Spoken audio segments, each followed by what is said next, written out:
Olá pessoal, tudo bem? Vamos dar início à nossa aula de número 9. E o tema que eu escolhi para trabalhar com vocês nessa aula é a modulação das fibras musculares. É um tema interessante, um tema que nem sempre são discutidos, né, nos cursos de graduação, principalmente por estar dentro, né, do curso de Fisiologia Neuromuscular. Então vamos lá. Olha que interessante. Aqui a gente até já discutiu um pouco sobre isso, a gente já falou sobre isso em aulas anteriores, mas eu trago para vocês a característica do esporte e as fibras musculares. Essa imagem eu acho muito instrutiva, eu acredito que ela seja bastante didática, porque ela me mostra o mosaico, coisa mais linda que tem, né, dos tipos de fibra muscular. Então aqui eu tenho a fibra do tipo 2, né, mais clara, do tipo 1 aqui mais escura, né, da mesma forma nesse momento. E olha que interessante, o que eu tenho aqui, né, o nosso ídolo, né, do esporte brasileiro, aqui a gente tem esse perfil de maratonista, né, o Vanderlei Cordeiro. Tive a oportunidade, inclusive, de trabalhar, né, com turmas da Educação Física EAD da Universidade Estadual de Ponta Grossa, lá em Cruzeiro do Oeste, que é a cidade onde ele nasceu, né. A gente percebe o seguinte, que atletas, pessoas, esportistas com características de maior distância, elas possuem um elevado percentual de fibras do tipo 1, né? Enquanto sprinters, né, corredores de distâncias mais curtas, intensidades mais altas, ou esporte mesmo, né, de altíssima intensidade, vamos trabalhar assim, eles têm por perfil, né, ter um elevado percentual de fibras do tipo 2. E essa imagem aqui, eu gosto bastante dela, porque ela trabalha justamente isso, né? Corredores de longa distância, né? Um grande percentual das fibras do tipo 1. Aqui os corredores em média distância, né, representando aquelas fibras intermediárias também como componente das suas fibras musculares, né, de predominância de fibras. E aqui a gente mostra então que os corredores de sprint, né, eles possuem um elevado percentual de fibras mais claras, fibras brancas, né, as fibras do tipo 2. Então eu gosto bastante desse slide, dessa imagem, é bastante instrutivo para nós enquanto estudo, né, das fibras musculares. E seguindo, eu trago para vocês algumas questões que a gente pode responder nesse módulo, né, de modulação das fibras musculares. A primeira questão é: será que uma fibra muscular pode se transformar em outra em resposta ao exercício resistido? A segunda questão: será que as fibras do tipo 1 podem se transformar em fibras do tipo 2 e vice-versa ao longo do treinamento físico? E uma terceira questão para vocês refletirem, né? E obviamente que eu vou estar tentando responder essas questões ao longo dessa aula, né? Será que o velocista ele já nasce com um elevado percentual de fibras do tipo 1 e o maratonista com elevado percentual volta lá, o velocista já nasce com elevado percentual de fibras do tipo 2 e o maratonista com elevado percentual de fibras do tipo 1? Ou eles adquirem o percentual ao longo da jornada de treinamento? Questões importantes e bastante interessantes estas, né? Então essa aula ela vai tentar trabalhar essa questão da modulação em relação a isso, né? A essas nuances que essas questões elas nos trazem e nos fazem refletir. A resposta certa, né? Qual que é? Não. Nossa, não. Vamos justificar para ficar um pouco mais compreensível para vocês. Então, o que a gente tem aqui? Alterações nos tipos de fibras musculares. De fato, a ciência ela não confirma, à luz das evidências que temos até o momento, a transformação das fibras do tipo 1 para tipo 2 ou fibras do tipo 2 para o tipo 1. Tá? O principal fator que determina, sim, o percentual das fibras é a predisposição genética. Então, isso aqui já está bastante evidenciado na literatura a respeito disso, né? Então, o que faz a pessoa ter mais fibras tipo 1 ou mais fibras tipo 2, de fato, vem com a predisposição genética, que confirmaria então essa informação aqui em cima, né, em relação a essa afirmativa que eu trouxe para vocês. Mas é lógico que eu não posso simplesmente lançar a ideia e não embasar ela com estudos científicos. É isso que eu vou tentar fazer nesse momento, então, aqui com vocês. Esse é um trabalho bastante interessante, publicado no Journal of Strange and Condition Research, né, de 2012, de Wilson e colaboradores. Tá? E aqui eles postularam, né, essa imagem, a gente chama essa imagem representativa, em que eu tenho um aumento de fibras do tipo 1 e aumento de fibras do tipo 2, ou seja, eles fizeram uma forma de supor, né, a transformação que poderia acontecer entre as fibras do tipo 1 e fibras do tipo 2, e poderia acontecer baseado no quê? Né? Poderia acontecer um aumento do tipo em detrimento da característica da intensidade, do volume e do tipo de contração envolvido na atividade específica. Tá? Esse quadro aqui que a gente tem, né, apresentado pelos autores, é apenas uma sugestão. Lá em 2012 foi uma sugestão para representar, eu acho que assim é uma maneira fácil de eu falar para vocês, a tendência da proporção de fibras em detrimento dos estímulos a elas impostas. Então, será que houve evidências, será que se confirmaram as evidências em seres humanos? A resposta é não. As evidências não permitem constatar que ocorre transformação de fibras do tipo 1 para o tipo 2, baseado nas postulações apresentadas nesse artigo aqui. Embora eles tentaram mostrar dessa forma, mas em humanos não foi confirmado essa alteração, transformação de fibra do tipo 1 para fibra do tipo 2, ou ainda, fibra do tipo 2 alterando para fibra do tipo 1, em resposta a essas variáveis de treinamento que eu mostrei para vocês. Esse trabalho aqui, muito bacana, é um trabalho publicado na PLOS ONE, né? É uma revista que eu gosto bastante dela, tá? O que ele trouxe para nós enquanto informação relevante? E esse trabalho aqui eu vou passar também para vocês darem uma olhada, né? Fazer a leitura com mais calma. Mas basicamente ele nos apresenta, olha as setinhas vermelhas aqui. Primeiro, a gente tem, então, como título aqui, os tipos das fibras, né, em levantadores de peso de elite. A gente tem categorias, então aqui nas barrinhas azul, de cor azul, né, seriam as mulheres de nível mundial. Aqui, as barrinhas de cor cinza, as mulheres de nível nacional, né, todas que praticam, né, o levantamento de peso.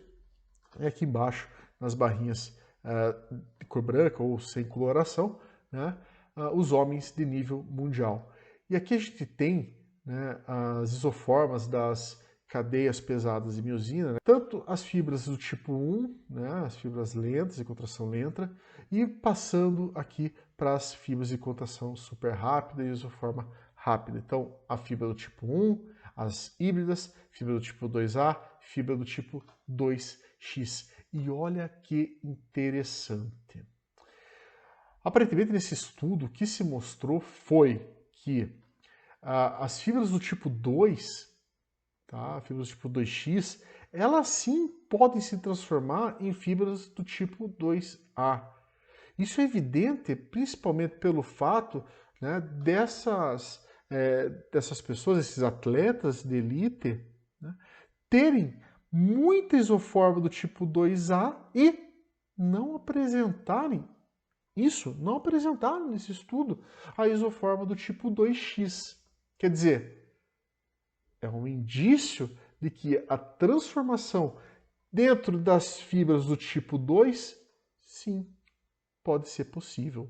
Vejam, eu não estou falando de transformação de fibra do tipo 2 em tipo 1, e nem o contrário. Até a gente pode ver, né, que a quantidade percentual aqui da distribuição das fibras do tipo 1, né, são muito parecidas aqui nesses atletas, tá certo? Dependente aqui de serem as mulheres ou os homens. O fato é que não se apresentou isoformas do tipo 2X, o que levou os autores a inferirem, né, que sim, a gente pode ter a transformação dentro das fibras do tipo 2. Nesse caso, a do tipo 2X ela se transformou em tipo 2A. Interessante isso, não? Outro estudo, né, aqui publicado em 2008, né, a modulação das fibras musculares, o que nos traz de informação relevante em relação à análise, né, das isoformas da cadeia pesada da miosina, que a gente já viu em aula anterior que caracteriza-se as fibras puras, as fibras híbridas, né? Então a gente tem as puras como a do tipo 1, tipo 2A, tipo 2X e as híbridas que apresentam duas ou mais isoformas, né, da cadeia pesada da miosina. Nessa parte aqui eles apresentam, né, os fisiculturistas com 8, mais ou menos 5 anos de treinamento. E o que a gente pôde notar? Da mesma forma que eu mostrei para vocês no estudo da Plauzoa, no estudo anterior, nesse estudo aqui, né, da mesma forma, os fisiculturistas eles não apresentaram as isoformas 2X. Em compensação, eles apresentaram grande quantidade da isoforma, né, do tipo de fibra 2A. E notem aqui esse asterisco que sim, teve diferença em relação aos estudantes de educação física, né, que foi usado para fazer a comparação. Então, os bodybuilders, né, comparam com os estudantes de educação física. E percebo que as fibras do tipo 1 não apresentaram, né, diferença significativa entre os dois grupos estudados. Então, a diferença ficou bastante evidente e o que me chamou muita atenção nesse trabalho foi justamente essa questão de não se ter, né, apresentado os fisiculturistas as isoformas 2X, e aqui ele também mostra a relação da híbrida que tem a 1, 2A e 2X no tipo de fibra. Tá? Mais uma vez, a gente contasta que existe, né, a possibilidade, os autores, a literatura tem mostrado trabalhos em que ocorreu uma modulação do tipo de fibra 2X para a fibra 2A. Essa informação eu acho muito relevante. Né? É um diferencial você ter esse conhecimento do ponto de vista da fisiologia neuromuscular. E aqui, pessoal, mais um estudo, né, que corrobora com o que a gente já vem falando até o momento. Então, nesse estudo aqui, publicado em 2002, que também eu vou passar para vocês na íntegra, os autores eles compararam 3 protocolos de treinamento resistido: de alta intensidade, baixo número de repetições. Eles trouxeram para nós intensidade intermediária, com repetições intermediárias, e o de baixa intensidade com alto número de repetições. Então foram esses 3 protocolos de treinamento resistido. Tivemos também um grupo controle, né? E mais uma vez foi feito o estudo ali das isoformas das cadeias pesadas de miosina, tá bom? E olha que interessante, aqui eu separei, eu destaquei, na verdade, não eu separei, eu destaquei para vocês a fibra do tipo 2A. Aqui eles trabalham, ainda por ser o ano 2002, com o tipo 2B, mas a gente já sabe hoje que é o tipo 2X, né? E a isoforma do tipo 1. Eles avaliaram, basicamente, pessoal, 10 semanas de treinamento. Independente da intensidade, né, de treinamento resistido, o que aconteceu? O que a gente consegue perceber? Né? Que ocorreu uma transformação da fibra do tipo 2X, aqui ainda nominada como 2B, para a fibra do tipo 2A, quando eu vejo o pré e pós em cada uma das variáveis estudadas. Não observou-se nenhuma variação no tipo 1. Muito bacana, então eu vejo que já desde 2002 a literatura já vem mostrando para nós a respeito dessa modulação que acontece nas fibras musculares. E então, de modo geral, o que a gente pode chegar à conclusão desses trabalhos? Simples. né? A transformação das fibras do tipo 2X para o tipo 2A, sim, ela pode ocorrer e aparentemente ela é benéfica para o organismo, né? Ela se adapta melhor às solicitações metabólicas, de tensão, de produção de força, produção de potência, que as atividades específicas exigem, como foi o caso que a gente viu ali dos fisiculturistas, por exemplo, né? Com o aumento das fibras do tipo 2A, nesses casos, o que acontece de fato de maneira prática? O músculo ele fica mais resistente, ele passa a apresentar, né, a musculatura do indivíduo ali, passa a apresentar características aeróbias, anaeróbias, aquela fibra mais intermediária, né, e com grande capacidade de gerar força, uma força mais elevada. No entanto, o que a gente tem aqui? A transformação da fibra 2A para a fibra do tipo 1 é questionável e sem fortes evidências na literatura. Tudo bem? Então, esse conhecimento talvez seja o conhecimento principal da aula que a gente está discutindo nesse momento. Mas seguindo aí, um tópico que eu acho relevante, que até o momento eu não abordei com vocês, tem a ver com a dor muscular tardia, né? Então é um complemento de informações dentro desse módulo da aula 9, né, que representa a modulação dos tipos de fibra, né, a modulação das fibras musculares. Dor muscular tardia nada mais é do que um tipo de lesão muscular ultraestrutural, né? Então, a nível de sarcômero mesmo. A dor muscular tardia é causada por exercício excêntrico e muitas vezes por exercício não familiar. Então, a pessoa não está acostumada a fazer aquela ação muscular, aquele exercício, e ela vai ter ali instaurada a sua dor muscular tardia. Embora a fisiologia mais aprofundada da dor muscular tardia é bastante complexa e bastante extensa, eu estou procurando aqui trazer algumas informações mais pontuais para vocês. Então, ela é caracterizada por uma redução da força e restrição dolorosa do movimento e inflamação. Lesão leve, mas é uma das razões mais comuns para comprometer o desempenho físico. Aqui a gente tem uma foto micrográfica, né, ou uma fotomicografia, né, eletrônica de uma amostra muscular realizada imediatamente após a corrida de maratona, mostrando a ruptura da membrana celular em uma fibra muscular. Acho que não precisa nem apontar quase com o laser point aqui, mas é perceptível, né, essa ruptura aqui da fibra muscular, né, nesse indivíduo aqui. Né? E isso, obviamente, causa inflamação, isso gera dor. Né? Quando a gente trabalha o tópico na dor muscular tardia e sarcômeros, olha que bacana aqui, no pré-treino, olha que coisa mais linda, tudo organizadinho, bonitinho, e no pós-treino, esperando ser reparado pelos satélites ali. Né? Uma das teorias seria essa. Né? Então, aqui a gente já não vê essa organização tão lindinha no pós-treino, né? A gente já tem aqui sim algumas deformações a nível de sarcômero. E uma enzima que a gente poderia, de repente, utilizar como parâmetro para estar analisando essa questão das, vamos dizer, micro-rupturas das fibras, né, ou microlesões, né, embora com algumas controvérsias, seria a enzima creatina quinase, né, que é uma enzima citosólica, né, então ela fica dentro da célula, e de repente quando eu tenho um extravasamento dela para o meio extracelular, né, talvez poderia indicar um nível de microlesões, né, de proporções talvez diferenciadas, que poderiam indicar ali um maior nível de microlesões.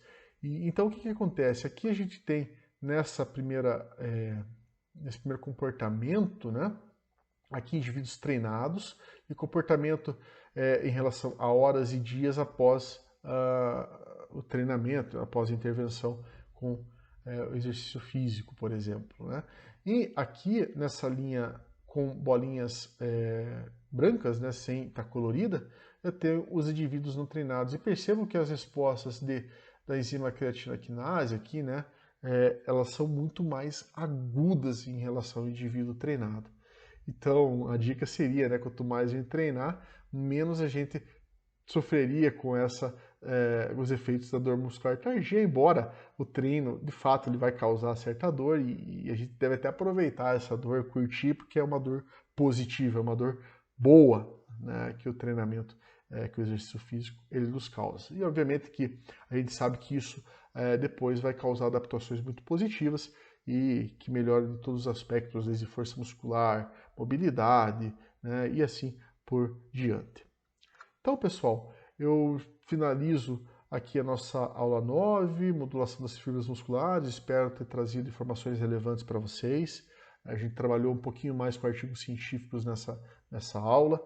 E agradeço demais a atenção de todos e até a nossa próxima aula.